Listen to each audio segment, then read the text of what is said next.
Hi, I'm Craig with ApplianceVideo.com. Today, we'll be taking a look at your secondary water inlet valve on this LG French door refrigerator.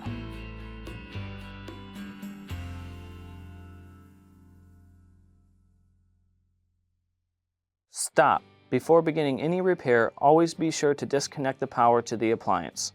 It is also recommended to test the outlet for the proper voltage. Remember to also turn off the water.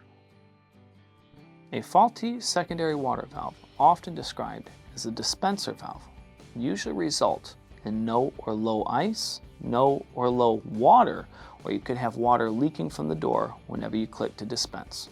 Now, click on the link below to view this repair video.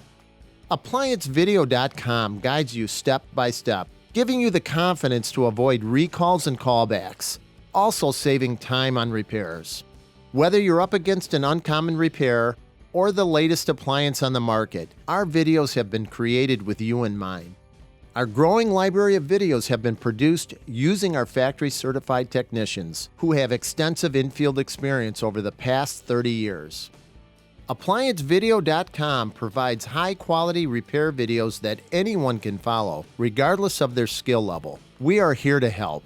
Click on the link below to view this repair video and let us help you do it right the first time.